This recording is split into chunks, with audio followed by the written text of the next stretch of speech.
Mesdames et messieurs, bonsoir et merci de nous rejoindre sur Télé Tchad. La situation est inquiétante. Le coronavirus gagne du terrain.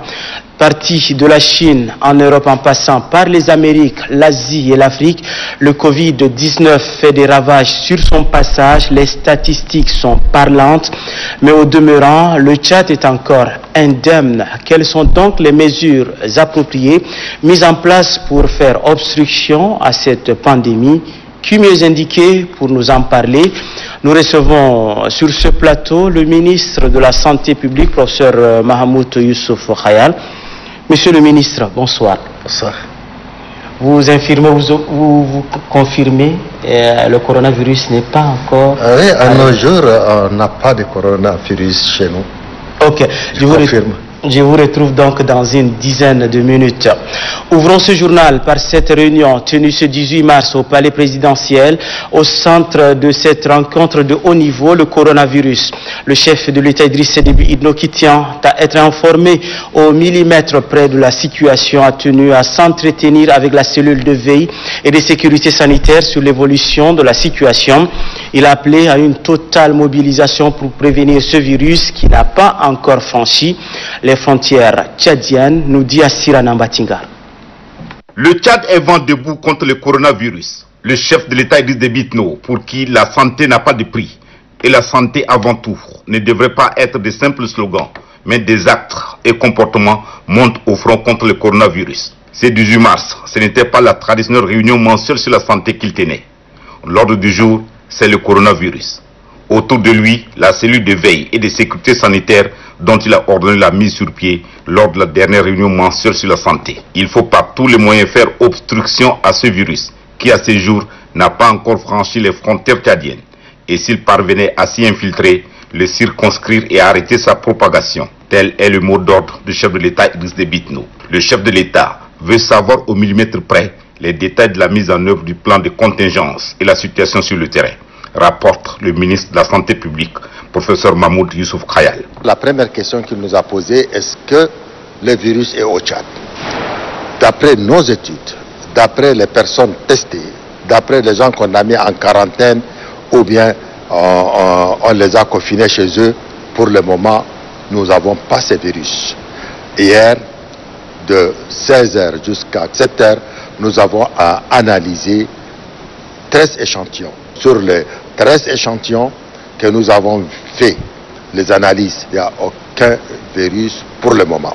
Le coronavirus ne doit pas apporter son lot de malheur pour plomber les efforts de développement du pays.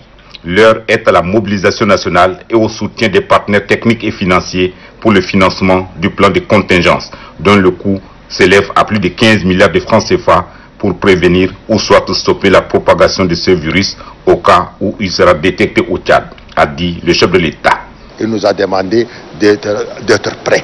D'être prêts, ça veut dire les priorités des priorités. Nous devrons déjà rentrer en contact avec les ministres des Finances, avec les partenaires et chercher à obtenir tout ce que nous voulons pour que les priorités des priorités ne poseraient pas un problème. Pour le chef de l'État, aucun pays n'est à l'abri de cette pandémie.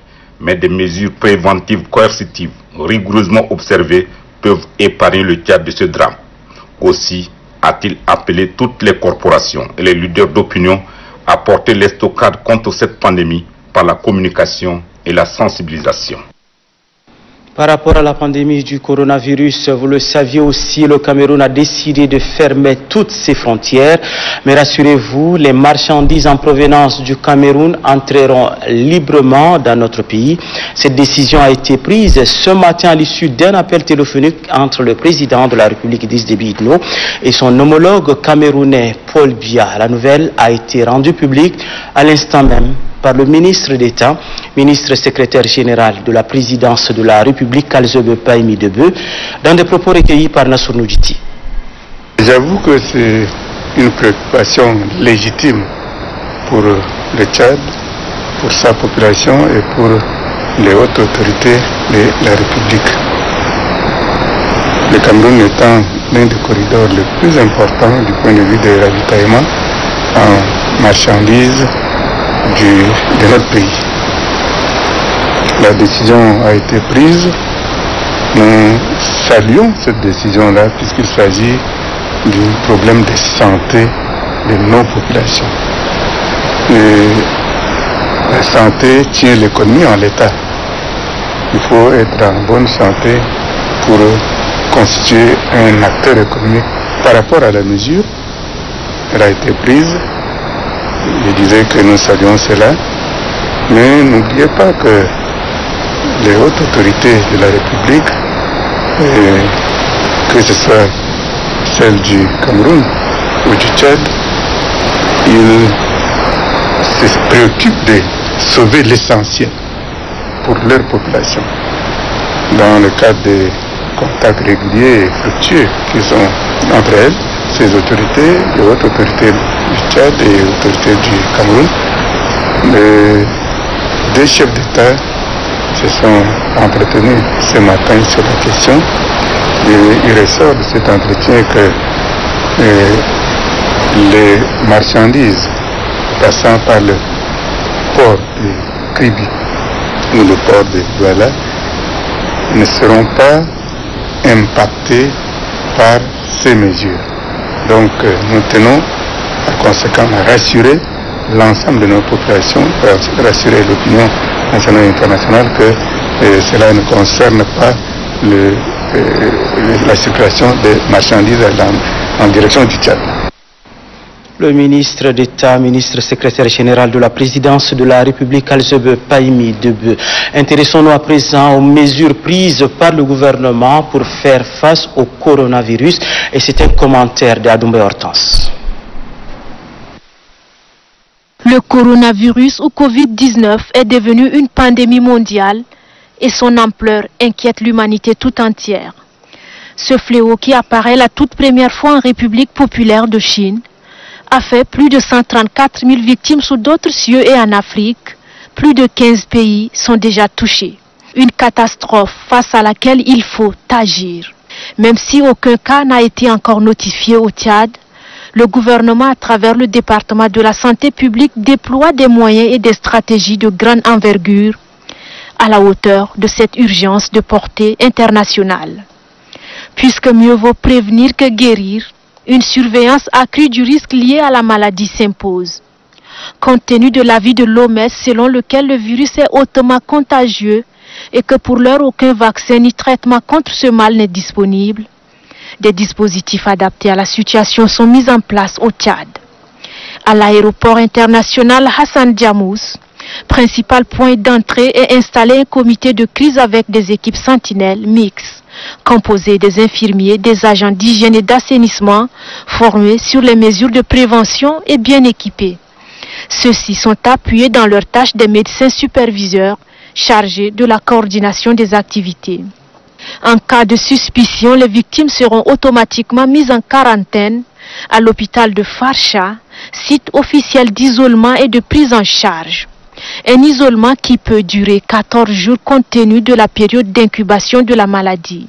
Le même dispositif est installé dans 5 postes frontaliers à l'intérieur du pays. Ce sont les postes frontaliers de Ngeli, Bongor, Touboro et Bol. Au niveau de ces frontières, toute personne venant d'un pays voisin est systématiquement examinée et diagnostiquée grâce aux techniciens de santé et ceux de la Croix-Rouge déployés sur le terrain. Et pour renforcer ces équipes au niveau des frontières, des laboratoires mobiles sont déployés à l'intérieur des villes grâce aux appuis des partenaires. Au-delà de ces dispositifs non négligeables, le ministère de la Santé et ses partenaires ont élaboré et validé un plan national de contingence pour la préparation et la riposte en temps réel contre l'épidémie. Un plan de contingence de haute facture estimé à plus de 15 milliards de nos francs.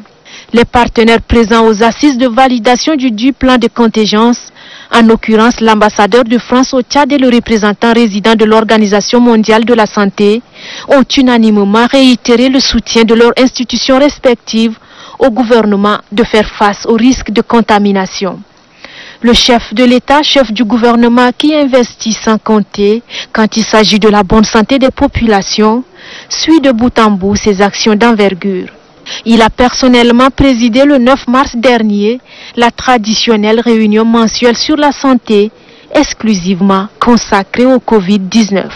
À cette rencontre de haut niveau regroupant les représentants des grandes institutions, ceux des organisations impliquées dans le système de santé et les diplomates, les mesures de prévention et le plan d'urgence ont fait l'objet des analyses pointues en vue de contenir l'entrée du coronavirus sur le territoire tchadien.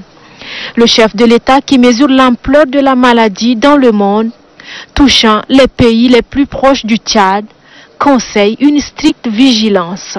Et pour mieux assurer le suivi des mesures, il a mis sur pied un comité d'éveil élargi qui est piloté par le ministre secrétaire général de la présidence de la République.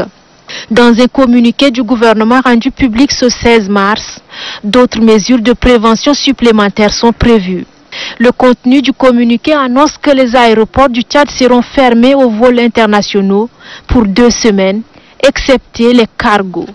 Par contre, les frontières terrestres restent ouvertes en dehors de celles du Soudan et de la République centrafricaine. Cette décision d'intérêt public entre en vigueur à partir du jeudi 19 mars à 0h.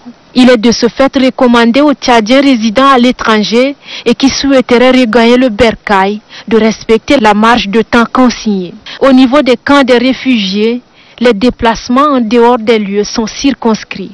Des mesures certes contraignantes mais nécessaires car la vie de toute une nation en dépend. Pour mieux imposer cette nouvelle mode de vie aux populations, les responsables administratifs, traditionnels et religieux, les organisations de la société civile, les médias et les communes sont tenus de mener de vastes campagnes d'information et de sensibilisation auprès de toutes les couches socio-professionnelles.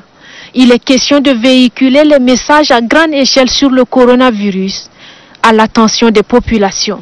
Des messages spéciaux qui portent sur les caractéristiques de Covid-19, son mode de contamination, ses voies de transmission, ses symptômes et surtout la prévention. Toutes ces actions concourent à réduire le risque d'importation et de propagation de la maladie. La population principale concernée est tenue d'observer à la lettre les consignes médicales et les messages sur le virus en vue de participer à la gestion de sa propre santé. Très répandu ces derniers mois dans le monde, le coronavirus se transmet par la voie respiratoire et se manifeste par la fièvre accompagnée de différents symptômes comme le rhume ou le syndrome respiratoire aigu sévère, ont précisé les sources médicales. Merci Adoumba et Hortense. Retrouvons notre invité de ce soir. Je rappelle que nous recevons sur le plateau le ministre de la Santé publique, professeur Mahmoud Youssouf Khayal. Monsieur le ministre, l'ampleur que prend le Covid-19 ces derniers jours inquiète le monde entier. Et au Tchad, des mesures draconiennes sont prises pour éviter les risques de l'introduction sur le territoire national. Alors, dites-nous, comment ces mesures sont-elles mises en œuvre par les équipes déployées sur le terrain? Merci. Vous savez, depuis le 23 janvier, nous avons été informés avec le ministre de l'Aviation civile, par le ministre de l'Aviation civile, et avant même que l'OMS nous informe de se préparer, et là, automatiquement, du 23 au 27 janvier, nous nous sommes préparés, nous avons mis 4 équipes dynamiques avec tous nos partenaires. Le ministère de l'Aviation civile, le ministère de la Santé, de l'Intérieur et même de la Défense. Avec nos partenaires à leur tête, OMS, on a mis 3 commissions dynamiques et on a commencé à sensibiliser, à former, à faire la communication et à régler tous les petits problèmes. Notre inquiétude était comment faire pour avoir un laboratoire mobile. Et là, nos amis allemands, dans le cadre de la GE5, ont installé le laboratoire mobile d'une grande capacité de 3e génération. Et ensemble, nous avons sélectionné les jeunes et nous avons envoyé en Allemagne. Ils se sont préparés, ils étaient bien formés. Et au moment où nous avons eu les réactifs, Dieu merci, on a dit maintenant, on peut faire autre chose. Et là, nous nous sommes dit, il faut pour le moment commencer à travailler avec l'aéroport. Que le reste des choses, qu'on ne parle pas de ça parce que en ces temps, le Cameroun, nos voisins n'ont pas eu de cas. Et à l'aéroport, on a commencé à sensibiliser d'abord et préparer les gens. Quand ils viennent, il faut les mettre en quarantaine. Nous avons signé une convention avec l'ambassade de Chine et on leur a dit, voici, notre hôpital, on les a fait venir à l'hôpital de Farsha, ils l'ont visité, mais nous n'avons pas la capacité de mettre tous les Chinois qui viennent en quarantaine chez nous. Et c'est comme ça qu'avec l'ambassadeur de Chine, nous sommes tombés d'accord. Il nous a invités à Jarmaya, il nous a montré un local que nous avons avec les techniciens de la santé. Nous avons trouvé que vraiment c'est un lieu idéal, parce que s'il y a une climatisation centralisée, ça poserait un problème. Je ne vais pas rentrer dans le détail, mais les cas de bateaux japonais, beaucoup ont été contaminés par le fait que la climatisation était centralisée. Et comme nous sommes tombés d'accord, ils ont respecté à la lettre ce qui a été signé avec eux. Et ça nous a permis maintenant de faire face aux autres voyageurs. Donc nous les prenons, nous les amenons soit les confiner chez eux à la maison, avec un agent de la santé qui les visite 2 fois, 3 fois par jour, à prendre la température, à les sensibiliser. Surtout la sensibilisation a joué un rôle très important. On leur dit clairement, voici, on ne sait pas si vous êtes malade ou non. Et si vous faites gaffe, vous risquez de vous contaminer, pas seulement de mettre en danger votre vie, mais la vie de votre famille et la vie de la population tchadienne. Et ceux qui n'ont pas de place pour être confinés, celles dans la maison, on les a menés directement à l'hôpital de Farsha qui a une capacité d'une 20aine de places. Et là, ça nous a beaucoup sauvés.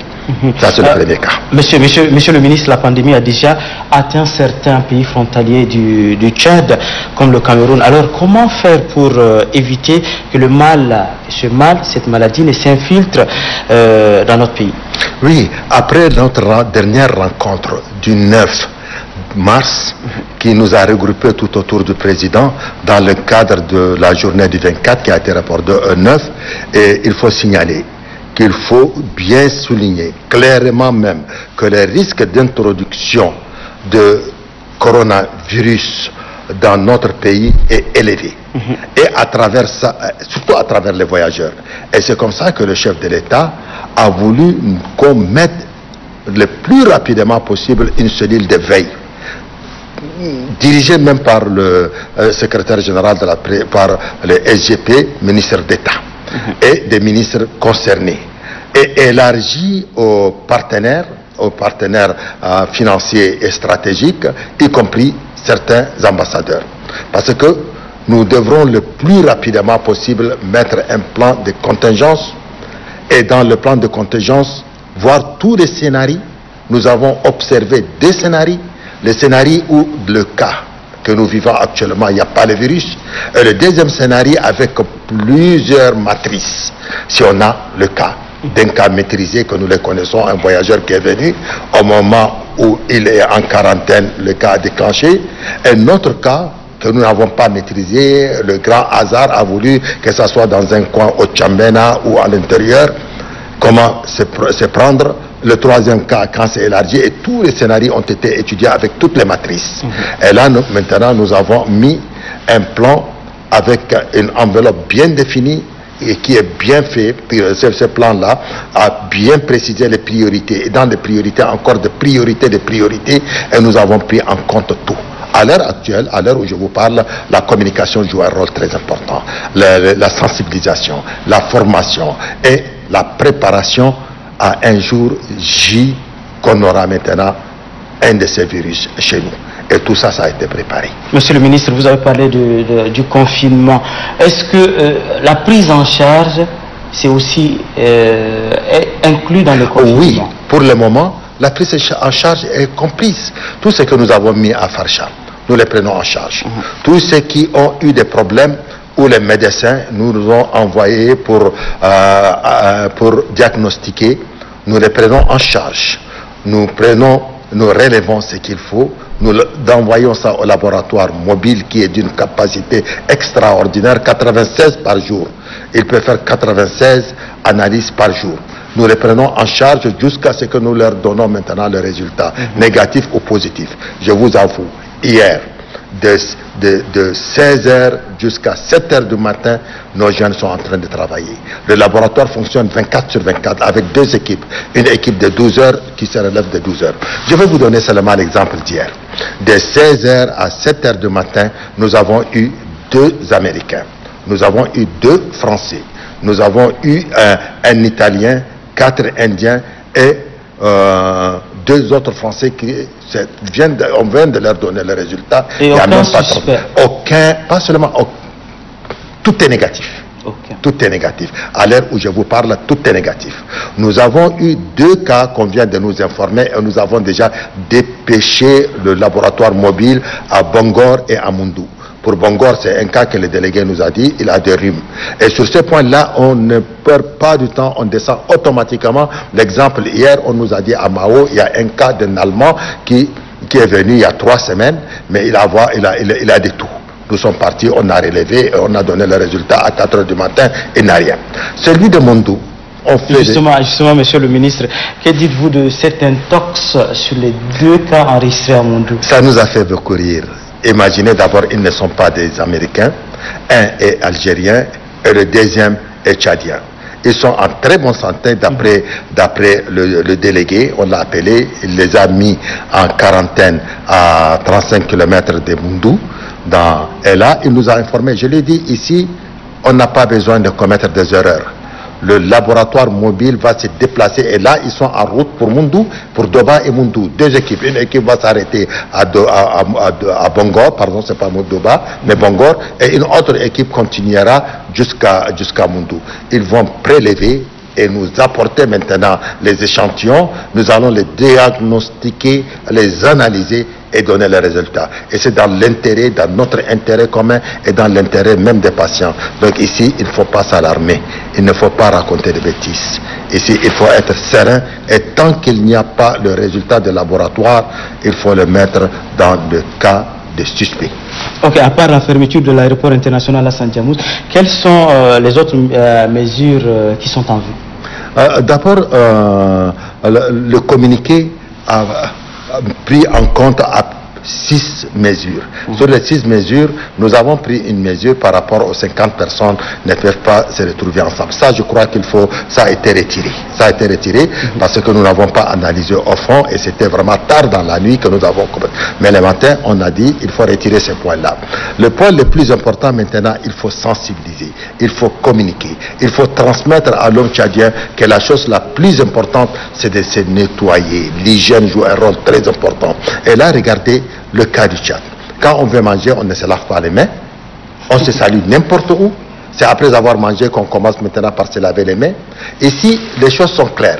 Il faut se laver les mains. Il faut avoir la culture de se laver les mains.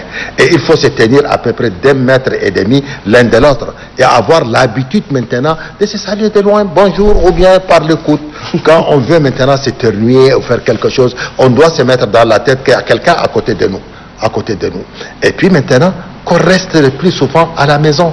À la maison, c'est pas la peine d'aller faire de l'esport. C'est pour 2 mois, 2 semaines, 3 semaines. Et je crois que si cette période-là avant soit achevée, on va revenir et voir clair. Soit nous avons un cas ou des cas, mais maintenant, allons-y à partir de maintenant avec une rigueur. Rigueur de se laver la main. Rigueur de ne pas beaucoup causer à ne pas garder une certaine distance et en respectant les règles de jeu dictées par le ministère de la Santé publique. Et là-bas, c'est clair. Et on devrait communiquer, on devrait sensibiliser, on utilise toutes les conditions pour rapprocher les gens. Donc, jusqu'à là, aucun cas. Jusqu'à aujourd'hui, nous parlons maintenant science. Ouais. Nous avons un laboratoire qui a une capacité énorme de 96 cas à diagnostiquer par jour. Nous avons des jeunes qui sont motivés et qui peuvent travailler 24 sur 24. Sur ce point, je vous avoue clairement qu'il n'y a eu aucun cas. Et là où je vous parle, nous avons 2 collègues de l'OMS qui travaillent avec nous jour et nuit. Un Camerounais, il est professeur de son état, et le deuxième est canadienne. C'est une femme canadienne, et elle est médecin, elle est formatrice, elle est venue, et demain, vendredi, on va finir avec les 15 premiers que nous avons formés, et à partir de samedi, on va continuer avec 15 autres. Donc nous ne sommes pas seuls, l'OMS est avec nous, et nous avons un laboratoire mobile bien sophistiqué, que tous les éléments que nous avons diagnostiqués sont dans la mémoire de la machine. Donc ici, on ne peut pas tricher. Et nos partenaires sont là avec nous pour voir clairement Parce que ici, il faut tracer une belle courbe, il ne faut pas tricher avec les courbes. Ok, ça ce qui est du territoire national, est-ce que vous avez des nouvelles de nos compatriotes qui sont dans des pays au risque comme la Chine, par exemple? Oui, la Chine aujourd'hui, elle n'a aucun cas. Hein. Les médecins même ont enlevé déjà le masque. La Chine aujourd'hui a eu son point critique, c'est-à-dire son pic, et puis maintenant ils se sont complètement affaissés à 4 et aujourd'hui pratiquement ils n'ont rien. Ce qui est sûr, aucun Tchadien en Chine n'a été infecté par ce virus. Même ailleurs, à notre connaissance, jusqu'aujourd'hui, nous n'avons pas écouté. Aucun cas d'un Tchadien où il se trouve, nous n'avons pas appris ça parce que les affaires étrangères, nous travaillons la main dans la main et ils font partie de la commission de la cellule de veille. Donc aucun cas jusqu'aujourd'hui n'a été rapporté par les ambassades ou bien par les collègues tchadiens qui sont même à l'étranger. Aucun cas. Donc il n'y a pas lieu de s'alarmer? Non, il n'y a pas lieu de s'alarmer. Et il faut considérer que ce virus-là, quand on s'alarme, quand on commence par avoir peur, quand on commence par trembler, on perd son immunité.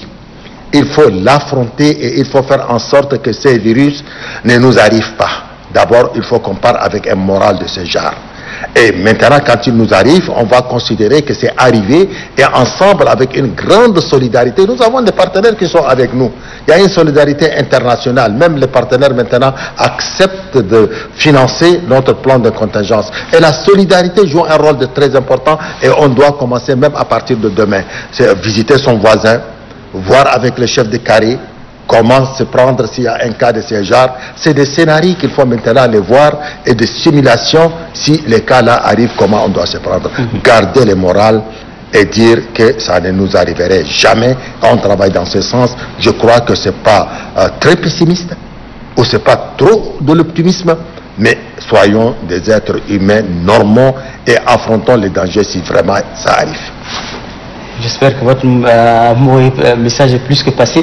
Votre mot de fin, monsieur le ministre? Mon mot de fin, c'est que chaque Tchadien se met dans la tête, si on respecte les indications données par le ministère de la Santé, quand on se réveille le matin, on se lave les mains, qu'on arrête de se saluer, c'est-à-dire on peut se saluer, bonjour, salam alaikum, alhamdulillah, on ne se touche pas les mains, qu'on ne s'embrasse pas beaucoup, qu'on essaie de se retirer, garder une distance d'1 mètre et 20, 1 mètre 30. Et la culture? Et la culture, c'est-à-dire c'est pour un temps. C'est pour un temps. La santé n'a pas de prix, comme notre Excellence, le Président de la République, a l'habitude de le dire. La santé n'a pas de prix. On peut se priver de certaines habitudes. Vous imaginez que la culture maintenant s'est retrouvée tout autour au XXIe siècle d'un plat et plonger la main dans une assiette et prendre un gobelet comme ça ou un coro comme ça et je bois, je te donne, tu bois, la salive se dépose, l'autre la prend, l'avale, mais c'est le virus qui est en train de se partager et là je crois que ça c'est une partie négative et la culture négative on peut la mettre complètement à côté et voir maintenant ce qui est positif, on l'adopte. Il n'est pas dit que nous, au XXIe siècle, nous ne vivons pas le XXe siècle, nous ne vivons pas le VIe siècle. Le VIe siècle, il n'y a pas de microbes. S'il y a des microbes, les gens connaissent ces microbes-là. Mais aujourd'hui, on a des choses, des microbes, des virus qui ont muté de l'animal. Il ne fait rien à l'animal, il a muté pour venir vers nous. Mais il est temps maintenant de voir notre côté négatif et moins pour un mois qu'on les met de côté. Et là, je crois qu'on va arriver à régler beaucoup de problèmes. Souhaitons que ça ne nous arrive pas. Mais si on se prépare dès maintenant à certaines pratiques, je crois qu'on donnerait beaucoup de la valeur ajoutée. Pourquoi dans une place mortuaire, il faut que tout le monde arrive à la fois et manger ensemble, ne pas se laver les mains? Notre habitude c'est quoi? C'est-à-dire au moment où on veut manger, on ne se lave même pas les mains. C'est après avoir mangé que c'est à ce moment qu'on se lave les mains avec du savon. Il faut le faire dès le début. Donc c'est un exemple. Nous sommes en train de travailler avec le ministère de la Communication et partager les bonnes habitudes et mettre de côté les mauvaises habitudes. Merci, monsieur le ministre, d'avoir accepté de vous prêter à nos questions. Merci. Et j'espère bien que tous les Tchadiens sont debout à vos côtés pour faire face à cette maladie. Vive la solidarité. Merci, monsieur le ministre. Le 20h se poursuit pour tenir loin de nos frontières le Covid-19. La mobilisation à tous les niveaux de la société est impérative. Le directeur des maladies transmissibles et non transmissibles appelle la population au respect des mesures d'hygiène. Dr Chérif Baharaddin est au micro de Falambi Soulgan. Le monde fait face à une épidémie. Je pense que nous l'avons dit, le directeur général de l'OMS avait déclaré la maladie Covid, qu'on appelle actuellement Covid-19, une pandémie. Ça veut dire que c'est une pandémie, en même temps une urgence de portée internationale. Donc il est entendu qu'à partir de ce moment, tous les pays doivent se préparer et être prêts, disons, à répondre à une éventuelle survenue de cas de maladie à coronavirus, appelé communément actuellement Covid-19. À partir de ce moment, je pense que tous les pays sont engagés dans cette bataille, à commencer bien évidemment par notre pays. Donc nous avons pris en tout cas les mesures indispensables. Ces mesures sont contenues bien évidemment dans notre plan d'action. Elles se résument en tout cas aux mesures les plus fondamentales, sont les mesures barrières. Nous recommandons actuellement la solution hydroalcoolique, mais à défaut de la solution hydroalcoolique, le lavage simplement à l'eau et au savon. Vous l'avez suivi dans l'intervention du ministre, le coronavirus n'est pas encore entré dans notre pays, mais les réseaux sociaux annoncent des cas de coronavirus à Moundou, chef de Djulogan occidental. Pour en savoir plus, le gouverneur de la province d'Agoyahoub s'exprime. Suivez. Je tiens à informer la population du Logon occidental et celle du Tchad dans son ensemble. Depuis ce matin, il y a une fausse information qui circule sur le net, comme quoi nous avons 2 cas de maladie de coronavirus. C'est une fausse information. Nous avons mis en quarantaine personne, nous avons conduit en examen personne soupçonné d'avoir cette maladie. Donc que la population reste tranquille et nous allons chercher à savoir qui divulgue cette information, qui a informé les gens comme quoi ces personnes sont malades ou autres. Je tiens à dire que c'est des fausses informations. Personne n'a été détecté ici comme malade. Personne n'a été mis en quarantaine comme malade au niveau du Logon occidental. Donc que les gens restent tranquilles et que c'est des fausses informations, des fausses rumeurs.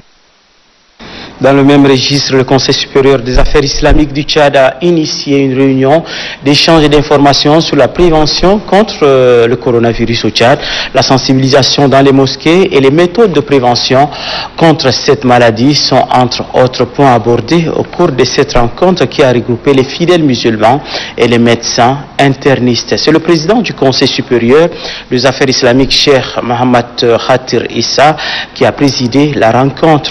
Mohamed Omar Moussa, reportage. Prévenir vaut mieux que guérir. C'est fort de cette logique que les membres du Conseil supérieur des affaires islamiques du Tchad, les imams et les prédicateurs de la capitale ont échangé avec le médecin interniste Milimi Adoum sur la prévention contre le coronavirus ou Covid-19. Pour le médecin, bien qu'aucun cas ne soit enregistré au Tchad, une prévention s'impose pour éviter cette maladie infectieuse et mortelle qui fait de nombreuses victimes dans le monde. Il recommande à la population tchadienne de se laver les mains avec du savon, d'éviter de tousser en public et de se rapprocher impérativement et plus rapidement des services concernés en cas de rhume sévère. Le vice-président et secrétaire général du Conseil supérieur des affaires islamiques du Tchad recommande que tous les fidèles vont prier qu'Allah subhanahu wa ta'ala protège nos pays et toute l'humanité de ce virus corona. Le président du Conseil supérieur des affaires islamiques du Tchad, Cheikh Mohamed Khatir Issa, exhorte les hommes de Dieu à vulgariser le message dans leurs mosquées respectives et à implorer permanemment Allah le Tout-Puissant de protéger toute la population tchadienne de la pandémie. Santé, toujours à l'occasion de la journée internationale de la santé bucco-dentaire, la Fondation Grand Cœur et l'association Stop Carie Dentaire et l'hôpital de la Renaissance ont lancé une caravane de soins dentaires en faveur des enfants. À cet effet, la présidente de l'association Stop Carie Dentaire, Zara Habib Doutoum, explique l'objectif de cette opération. Extrait. L'association Stop Carie Dentaire, grâce au soutien de la Fondation Grand Cœur et l'hôpital de la Renaissance, a organisé des journées portes ouvertes au service de l'odontostomatologie de l'hôpital de la Renaissance pour la prise en charge des élèves de 4 établissements ciblés de la capitale. Donc aujourd'hui, on a commencé la prise en charge de ces élèves-là. On a pris en charge une dizaine des enfants, mais malheureusement on a rencontré une certaine réticence des parents par rapport à la prise en charge des enfants. Par rapport à cela, j'aimerais leur dire que l'hygiène bucco-dentaire est très importante et cette campagne-là en fait a pour but de traiter ces enfants vulnérables. Parce qu'on a ciblé quelques établissements dont les enfants sont les plus démunis en fait, et on voudrait les prendre en charge gratuitement grâce à la Fondation Grand Cœur et à l'hôpital de la Renaissance. Donc j'aimerais dire à ces parents-là d'envoyer les enfants pour leur prise en charge. Ils auront une prise en charge gratuite avec des médicaments gratuits qu'on va leur donner, et puis qu'ils essayent un peu d'oublier les connotations qu'on entend au quartier à propos de la prise en charge des enfants à l'hôpital de la Renaissance et tout ça. Tout s'est bien passé, Dieu merci. On va continuer demain et après-demain aussi. La clôture sera le vendredi, Inch'Allah. Toute autre chose à présent, et vous le saviez d'ailleurs, pour favoriser la dynamique économique, 2 grandes institutions présidentielles, à savoir le Conseil présidentiel pour l'amélioration du climat des affaires au Tchad et l'Observatoire du climat des affaires au Tchad, ont été mises en place. Le comité d'organisation de l'installation des équipes de ces institutions a fait un point de presse pour expliquer l'objectif de ces 2 institutions. Je vous propose d'écouter le président de ce comité d'organisation, Étienne Alingué, propos recueillis par Grand Gacham Irima. Le chef de l'État, son Excellence Idriss Déby Itno, s'est fixé comme objectif de faire du Tchad un pays émergent à l'horizon 2030. Pour ce faire, le président de la République assume pleinement son leadership en orientant l'économie par des mesures directes et indirectes qui favoriseront l'investissement et l'émergence d'acteurs majeurs locaux. Cette vision du chef de l'État a été traduite dans le plan national de développement, PND, qui pose les jalons de l'émergence du pays. Dans sa structuration, ce plan donne une place stratégique à la diversification de l'économie, avec pour locomotive le secteur privé. Nous sommes donc aujourd'hui réunis ici pour vous annoncer que son Excellence, Monsieur le Président de la République, installera officiellement et formellement et solennellement le Conseil présidentiel et ses 19 membres ce vendredi 20 mars 2020, ici même à l'hôtel Radisson Blu, lors d'une cérémonie en présence de toutes les parties prenantes tchadiennes et des partenaires techniques et financiers. Ces 19 membres seront des membres du gouvernement, de représentants de la CCAMA, du patronat, de l'APEC, donc l'association des banques, et de l'OPT. Les représentants des partenaires techniques et financiers pourront être également invités à certaines séances du Conseil. Ce nouvel organigramme est une occasion unique pour changer le paradigme du monde des affaires dans notre pays. Le ministre de l'Élevage et des Productions agricoles animales, plutôt Gayang Souaré, a présidé la cérémonie de validation du mécanisme de financement pérenne de l'entretien des points d'eau pastoraux, activité rendue possible grâce à l'appui de l'Agence française de développement qui a organisé la cérémonie en présence de la conseillère de l'élevage à la présidence de la République, des partenaires et des directeurs généraux du 10 ministères. Apolline Gani. L'élevage est un puissant vecteur d'intégration économique régionale par le commerce florissant qu'il génère. C'est un secteur pourvoyeur de revenus. Il emploie environ 40% de la population active et constitue une source de revenus pour plus de 70% de la population rurale. L'élevage au Tchad repose sur la mobilité du bétail. Ainsi, cette mobilité exige la disponibilité, la sécurisation des points d'eau dans les zones de pâturage et le long des couloirs de transhumance.